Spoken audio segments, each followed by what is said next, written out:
പടം കാണാൻ ആവശ്യപ്പെട്ടു. സ്വാഭാവികമായിട്ടും ചെയ്യുമ്പോൾ ഇത്തരം ഒരു ഫസ്റ്റ് സ്ത്രീകൾക്ക് കേൾക്കാവുന്നൊരു കഥാബന്ധം വരുമ്പോൾ എന്തുകൊണ്ടാണ് അതിനെ ഊന്നൽ കൊടുത്ത് ചെയ്തതെന്ന് പറയും. അത് ഉത്തരം നൽകാൻ എന്താണ് പറയുന്നത്? അതുകൊണ്ടല്ല, ഞാൻ ആ മുസ്ലിം സമുദായത്തിൽ ജനിച്ച ആളാണ്. അപ്പൊ എനിക്ക് ഈ ഒരു സംഭവം അറിയാം. അപ്പൊ എന്റെ വൈഫിനോട് ഞാൻ ഇത് ചോദിച്ചപ്പോഴത്തേക്ക് അവൾക്ക് പോലും അറിയില്ല. അപ്പൊ എനിക്ക് തോന്നി ഇത് കാരണം ഞാൻ പറഞ്ഞില്ലേ, എല്ലാ കാലത്തും എപ്പോഴും മെയിൽ ഡൊമിനേറ്റഡ് ആണ് നമ്മുടെ സംഭവം. അതിനിപ്പോ ഞാൻ റീസെന്റ് അതൊരു മതത്തിന്റെ കാര്യമില്ല. ഇപ്പൊ ഞാൻ പറഞ്ഞൊരു ഇപ്പൊ നെക്സ്റ്റ് 2 മാസത്തിനുള്ള ഇലക്ഷൻ വരുന്നുണ്ട്. നമ്മുടെ 20 പാർലമെന്റ് സീറ്റ് ഉണ്ട് നമുക്ക് ഇവിടെ. 20 പാർലമെന്റ് സീറ്റിൽ എത്ര സീറ്റിൽ പെണ്ണുങ്ങൾ മത്സരിക്കും? നമുക്ക് റീസൺ അതുപോലെ എല്ലാ മതത്തിലും എല്ലാ രാഷ്ട്രീയത്തിലും എല്ലായിടത്തും ഒരു മെയിൽ ഡൊമിനേഷൻ ഉണ്ട്. ഞാൻ പറഞ്ഞില്ലേ, ഫസഖ് എന്ന് പറഞ്ഞ സംഭവം ശരിക്കും തലാഖിന്റെ സെയിം തന്നെയാണ് ഫസഖ്. പക്ഷെ തലാഖ് അറിയാത്ത ഒരു മനുഷ്യൻ ഇന്ത്യയിൽ ഉണ്ടാവില്ല. ഇന്ത്യയിൽ ജീവിക്കണ, ഞാൻ പറഞ്ഞ മുസ്ലിം സമുദായത്തിലല്ല, അതായത് ഇന്ത്യയിൽ ജീവിക്കുന്ന ഒരു 99% ഹിന്ദു ആയിക്കോട്ടെ, ക്രിസ്ത്യൻ ആയിക്കോട്ടെ, ഏത് മതം ആയിക്കോട്ടെ, അവന് ഫസഖ് ഈ തലാഖ് എന്ന് പറഞ്ഞാൽ അറിയാം. പക്ഷെ ഫസഖ് എന്ന് പറഞ്ഞാൽ മുസ്ലിം സമുദായത്തിലെ സ്ത്രീകൾക്ക് പോലും അറിയില്ല. അപ്പൊ ഞാൻ വിചാരിച്ചു അങ്ങനെയാണെങ്കിൽ അതൊന്നും അങ്ങനെ ഒരു സാധനം ഉണ്ടെന്ന് അവർ അറിയണ്ടേ. പിന്നെ ഞാനൊരു കഥ പറയുമ്പോഴത്തേക്ക് എനിക്ക് അറിയാവുന്ന കഥയല്ലേ എനിക്ക് പറയാൻ പറ്റുള്ളൂ. ഞാൻ ആദ്യമായിട്ടൊരു കഥ പറഞ്ഞാണ്. അപ്പൊ ആ കഥ എനിക്ക് കമ്മ്യൂണിക്കേറ്റ് ആയതും എനിക്കറിയാവുന്ന ഒരു കഥയാണ് ഞാൻ പറയുന്നത്. അത്രേ ഉള്ളൂ. അതിൽ വേറെ നമ്മൾ ഒരിക്കലും പൊളിറ്റിക്സാ അല്ലെങ്കിൽ ഒരു മതത്തിനെ ഒന്നും പറയാൻ ഉദ്ദേശിച്ചല്ല. എനിക്കറിയാവുന്ന ഒരു കഥ ഞാൻ പറയുന്നു. അതാണ് അതിന്റെ ഫാക്ട്.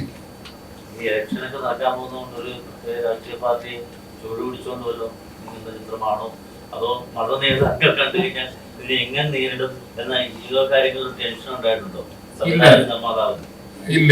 ഇതിലെന്താ പ്രശ്നം എന്ന് വെച്ചിട്ടുണ്ടെങ്കിൽ ഇതൊരു കാരണം നമുക്കറിയാം, കൊറോണ ഒരു 2020 നമ്മൾ അനുഭവിച്ചതാണ്. കൊറോണ സമയത്ത് നമ്മൾ എന്തൊക്കെ പറഞ്ഞാലും ഇപ്പൊ പൊളിറ്റിക്സിലേക്ക് വന്നിട്ടുണ്ടെങ്കിൽ നമുക്കറിയാം, ഇപ്പൊ ഞാനൊരു പാർട്ടിക്കാരനോ അല്ലെങ്കിൽ ഇടതുപക്ഷ ചിന്താഗതിക്കാരനോ ഒന്നും അല്ല. പക്ഷെ ഞാൻ പറഞ്ഞത് ആ സമയത്ത് ചെയ്ത പലതും കൊണ്ടാണ് ഈ രണ്ടാമത് ഇപ്പൊ പിണറായി വിജയൻ ഗവൺമെന്റിന്റെ അധികാരത്തിൽ വന്ന് നമുക്കറിയാം.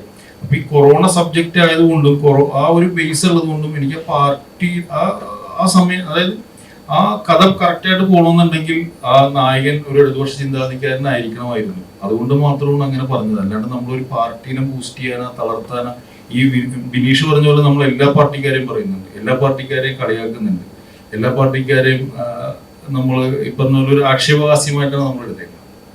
സെൻസർ ചെന്നപ്പോ എനിക്ക് ഇപ്പോഴും സെൻസർ സർട്ടിഫിക്കറ്റ് കിട്ടിയിട്ടില്ല. ഓൾമോസ്റ്റ് ഇപ്പം 3 പ്രാവശ്യമായി ഞാൻ പോണത്. കാരണം അതിലെ കുറെ ഡയലോഗ്സ് എനിക്ക് മാറ്റേണ്ടി വന്നു. ഞാൻ അവരോട് ഒത്തിരി പ്രാവശ്യം പറഞ്ഞു. കാരണം പക്ഷെ നമ്മുടെ പുതിയ ആളായതുകൊണ്ട് ഇപ്പം ആ സിനിമയിൽ നമ്മൾ ആദ്യം എഴുതി വെച്ച പല ഡയലോഗുകളും നമുക്ക് കുറെ മാറ്റം വരുത്തുന്നുണ്ട്.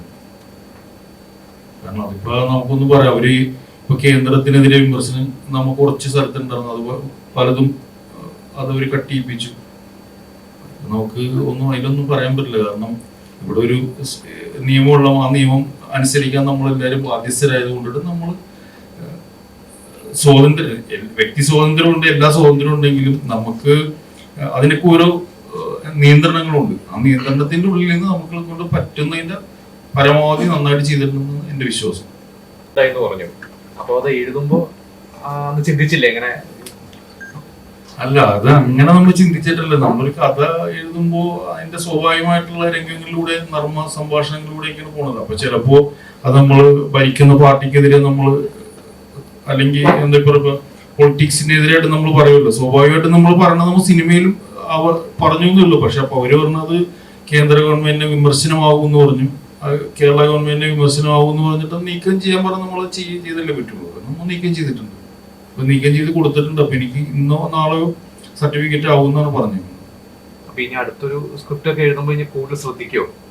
തീർച്ചയായും. കാരണം നമുക്ക് ഇതിന്റെ ഇങ്ങനെ ഇപ്പൊ തന്നെ ഒരു മാസത്തിൽ കൂടുതലായി ഈ സെൻസറിന് വേണ്ടി നടക്കുന്നത്. അപ്പൊ എന്തായാലും നമ്മൾ ശ്രദ്ധിക്കും.